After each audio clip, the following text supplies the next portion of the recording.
তাদের জন্য নমস্কার। আজকের এই সভা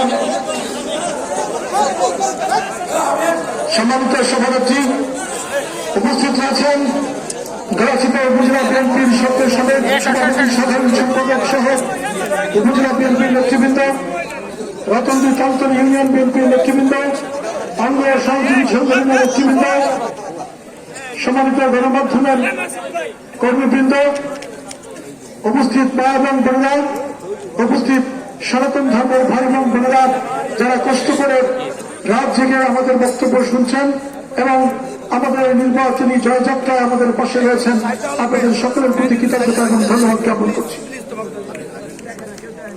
আমি নিজে ব্যক্তিগতভাবে এই উলানিয়া জনপদের মানুষ, লেখাপড়া করেছি উলানিয়া হাই স্কুলে, বড় হয়েছি উলানিয়া এবং রঙ্গপালদি বন্দরে, জন্মগ্রহণ করেছি রঙ্গপালদিতে। সুতরাং এই রঙ্গপালদি এবং উলানিয়ার উন্নয়ন আমাদের দুই চোখের স্বপ্ন হওয়া এটাই স্বাভাবিক। আপনি যে দাবি করেছেন সে দাবি অনুযায়ী যদি ন্যূনতম কোন সুযোগ থাকে, অবশ্যই উলানিয়া বন্দর এবং রঙ্গপালদির উন্নয়নের জন্য আমরা যে কোনো পদক্ষেপ গ্রহণ করবো ইনশাআল্লাহ। এবং যদি আপনাদের মধ্যে ঐক্যবদ্ধ থাকে, রঙ্গপালদি এবং উলানিয়া বন্দরের সমস্ত ব্যবসায়ী এবং নাগরিকরা যদি ঐক্যবদ্ধ হন, তাহলে এখানে পৌরসভা করা সম্ভব। যেহেতু আমাদের প্রিয় বড় ভাই গোলাম মাওলা অলি ভাই এখানে ব্রিজ করে আমাদেরকে সেই সম্ভাবনা আগে আরো জাগিয়ে তুলেছে। রাজনৈতিক বিষয়ে একটি কথা না বললেই নয়, আর গড়াচিপা রতনদী কালতলী ডিগ্রি কলেজের কথা বলেছেন। এখানে কিছুটা আইনগত জটিলতা আছে। আপনারা যদি ডিগ্রি কলেজ করতে চান তাহলে কলেজ এবং স্কুলকে আলাদা করতে হবে। এ ব্যাপারে শিক্ষকরা যদি ঐক্যমত্য হন তাহলে এটি খুবই সহজ একটি কাজ।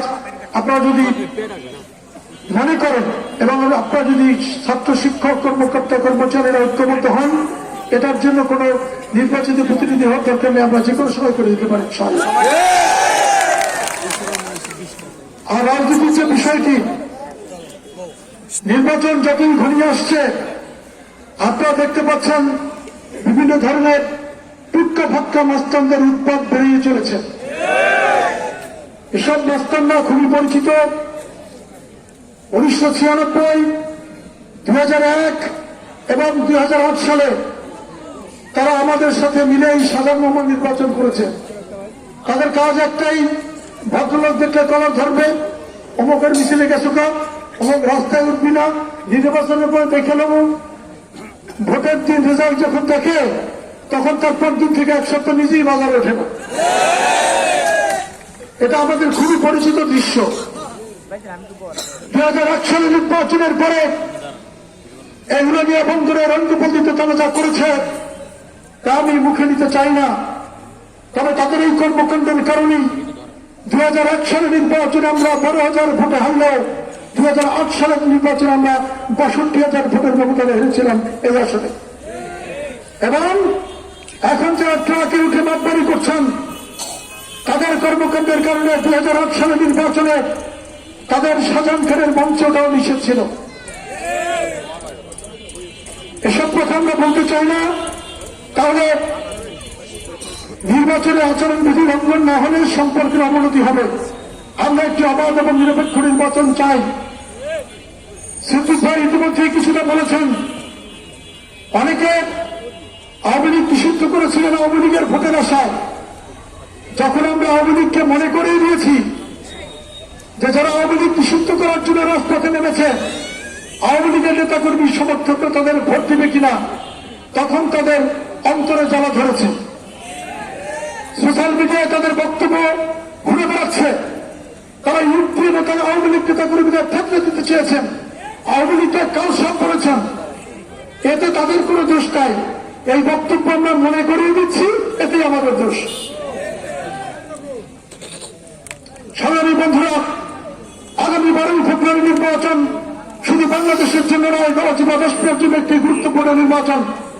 এই নির্বাচনে অনেক টকপট মাঠে বেরিয়েছে, তারা বলবে যে ভোট কেন্দ্রে যাবেন না, নির্বাচন সুষ্ঠু হবে না, জিতে গেছি ডিক্লার দিয়ে নিয়ে যাব, এই করব সেই করব, এগুলো সব হারা বিজয় পরাজয়ের ভয়ে বলে যাতে আপনারা ভোট কেন্দ্রে না যান।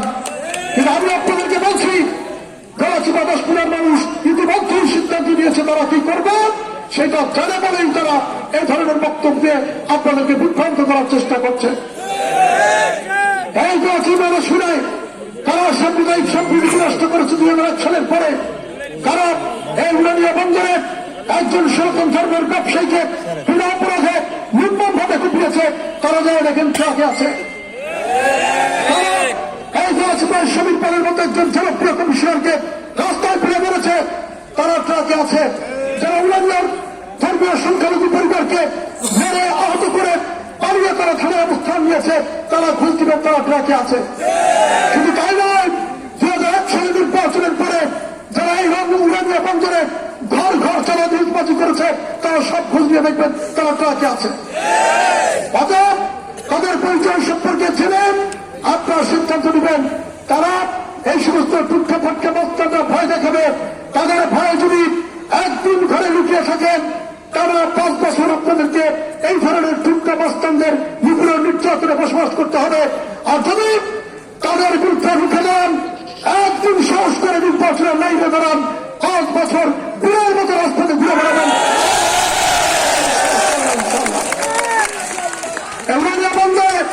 আমরা বড় হয়েছি, আমরা জানি এই সমস্ত মাস্তানরা পকেট টাইপের মাস্তান।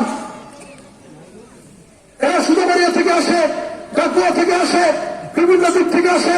এদের কাজই হচ্ছে এদের প্রত্যেকের পরিণতি 12 তারিখের পরে নির্ধারিত হবে। আপনার শুধু ভোটের লাইনে দাঁড়িয়ে ভোট দিয়ে দেবেন। এখানে তারা ভেবেছিল যে বিএনপির মনোনয়ন নিলে যারা আজকে আপনি বিএনপি করছেন, আপনাদের 37 বছরের কর্মী আপনাদের সামনে দাঁড়িয়ে আছে, গত 17 বছরের সুখে দুঃখে কষ্টে লড়াই সংগ্রামে আপনাদের পাশে থাকাই কর্মী আপনাদের সামনে আছে।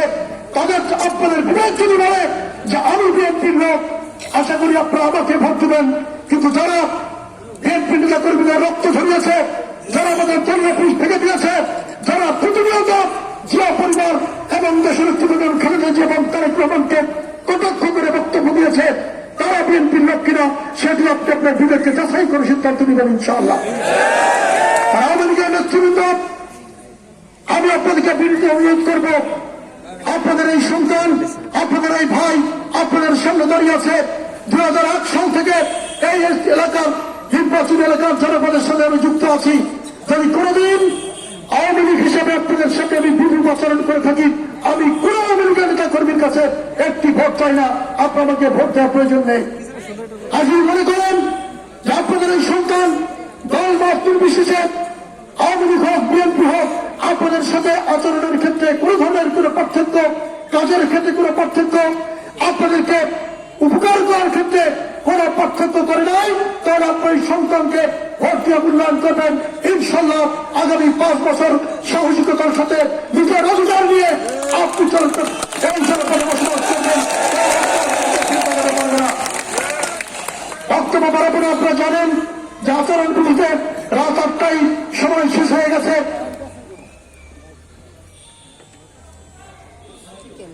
এটি আমি অলরেডি বলেছি।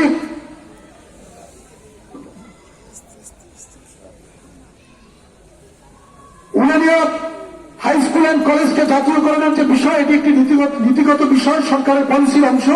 এটি মুখে ঘোষণা করলে হবে না, আমরা চেষ্টা করব যদি আইন কানুনের মধ্যে এটি সম্ভব হয় অবশ্যই আমরা করব। কিন্তু যেসব কলেজ এবং স্কুলগুলো জাতীয়করণ হয়েছে তার কন্ডিশন খুব একটা ভালো বলে আমার কাছে এখনো মনে হচ্ছে না, কারণ জাতীয়করণের বিভিন্ন সমস্যাও থাকে। এগুলো আপনার সর্বোপরি জেনে নেবেন যে উনানিয়া হাই স্কুল অ্যান্ড কলেজ এটি আমার নিজের প্রতিষ্ঠান। এই প্রতিষ্ঠানে আমি লেখাপড়া করেছি, এখান থেকে যেখানে অর্জন করেছি।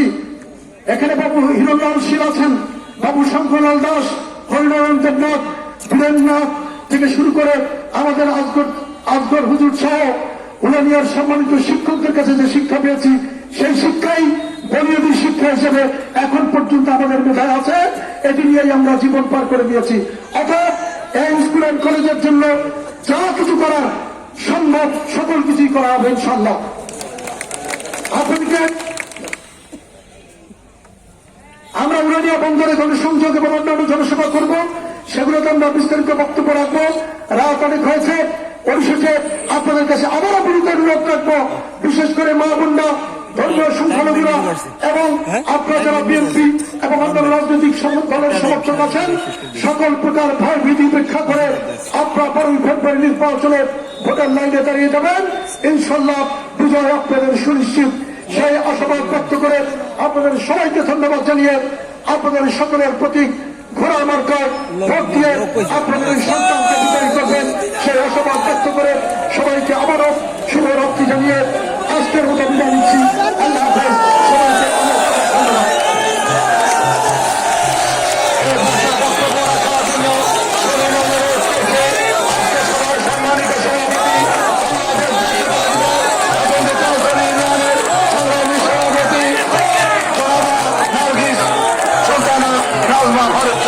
তার মূল্যবান বক্তব্য রাখার জন্য